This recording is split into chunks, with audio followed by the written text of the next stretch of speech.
Hi, hello. Welcome to another episode of Isaiah's Newsstand. It's your host, Isaiah Edwards. The date is December the 18th, 2022. Hopefully, this episode finds you well, in good spirits, merry spirits, if you will. Yes. Hopefully, you got that holly jolly in ya. Um, let's see. A little bit of me stuff.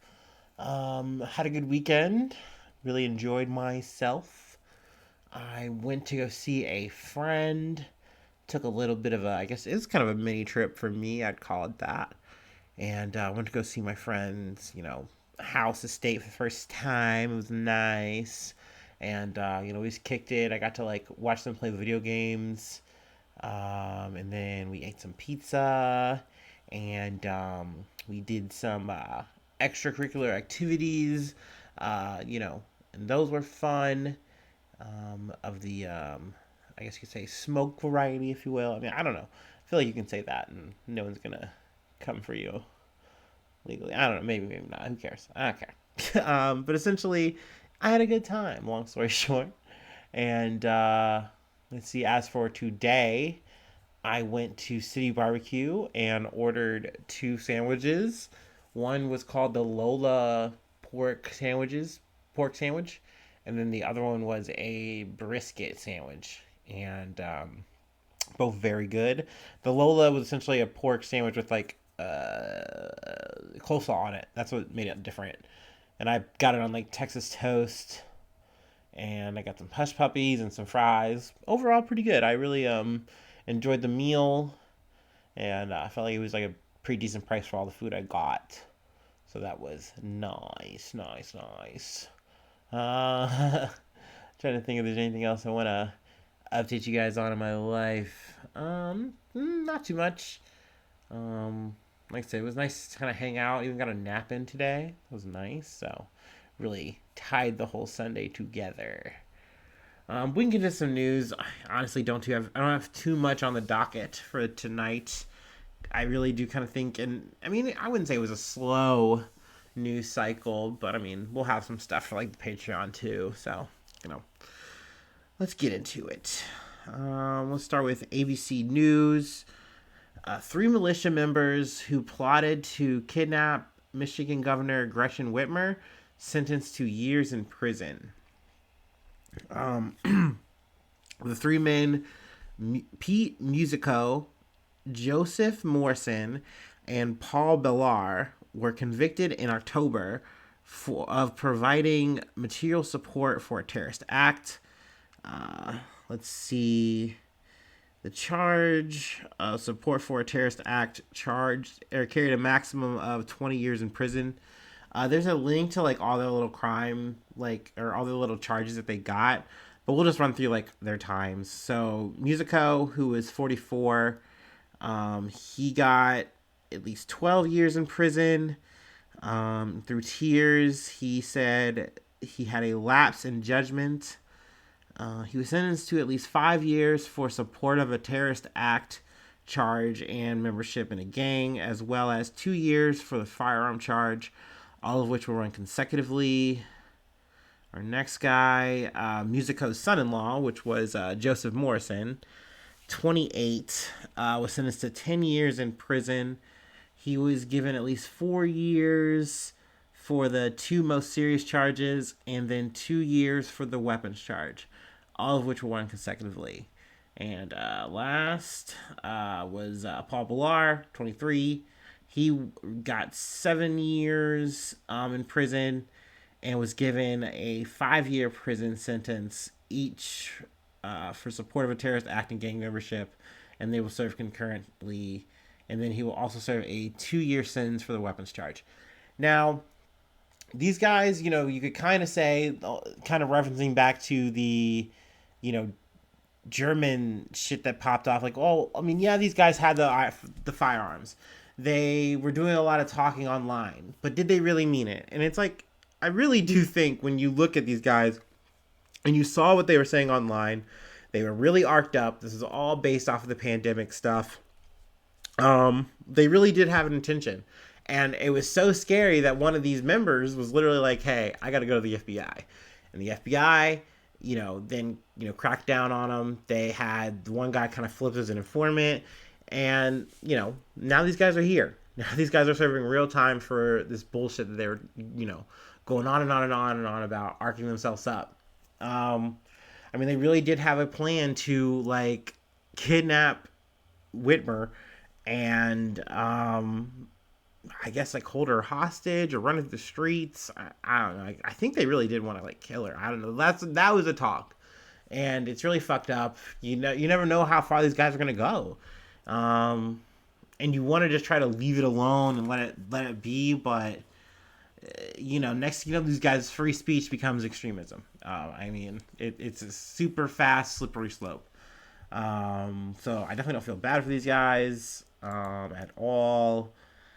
There's also some other guys who are charged, I believe, and I think there was even some charges that didn't even stick. Like, this has been kind of a long process, but yes, I'm definitely glad to see these guys get some time.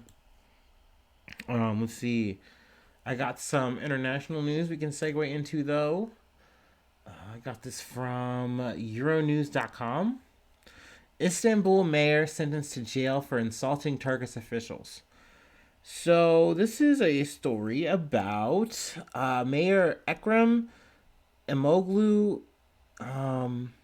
and essentially he was the country's most populous city's mayor, Istanbul of Istanbul. He's the mayor of them. I don't know why I'm saying this, all weird. Sorry, but he was very popular, and he was a strong opposition pick to Recep Tayyip Erdogan, who is the current Turkish president.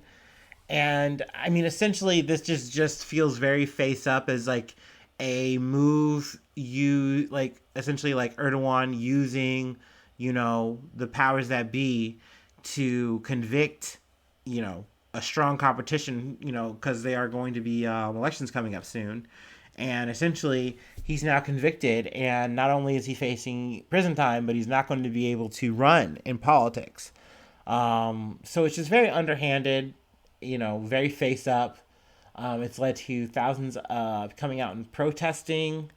So, I mean, in some ways, I feel like in the stream of things, news wise, it's kind of small. But, I mean, in Turkey, the reaction has been very big. So it was something that I was like, okay, I definitely have time to cover it, so let's just throw it on up. And yeah, I mean, we really seems like we just started, but we're more or less wrapping it up. I got this from the Associated Press. 4 chimps loose in monkey house in Swedish zoo. 3 shot dead. So sadly, I'm kind of leaving you guys on a sad note here before I take this break.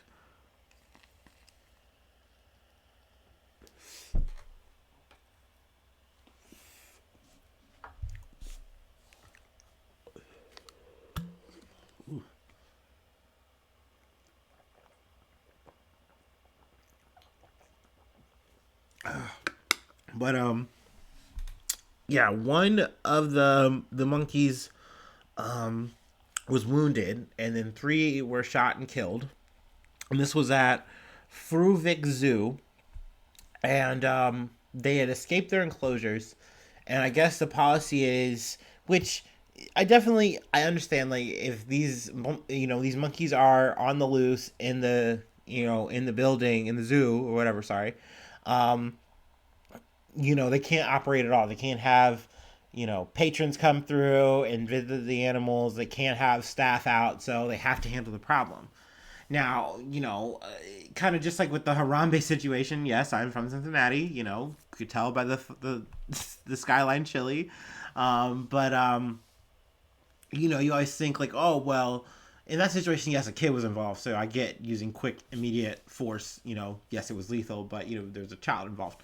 But this situation, like, oh, it only have like tranquilizers or something like that they could have used. I don't know. I don't really have details from this article, but they did have to use lethal force. But luckily, I guess they were at least able to just wound one. And then looks like things were able to kind of resume after that. Yeah. Let's see. There's a quote from one of the employees. Let's see. The situation is extremely serious and tragic, both for our animals and our employees. That's a statement from the animal park, adding that they didn't know how the primates got out. So, sad situation for little zoo, poor little monkeys. Also, they reference at the end of the article about a venomous snake that escaped from his terrarium at the zoo, but it actually returned by itself a week later. So, I'm sure these are kind of things that do happen. Animals get loose. I mean, you could kind of have that whole conversation about like, are zoos good for animals? Are they good for society? All that. I'm sure that's something that, you'd cover on another podcast or something to that effect. But yeah, I mean, this is a really short episode. We haven't had an episode this small in a very long time. But hey, I mean, sometimes you just get a little bit of bullet news, Boop, boop, boop, boop, boop, boop. But I thank you for tuning in. Honestly, the best present I've had this year is your presence. So thank you so much. I'll spare you the shilling this episode. And hopefully I see you soon, though, for some more good news. I love ya. Bye-bye. Mwah.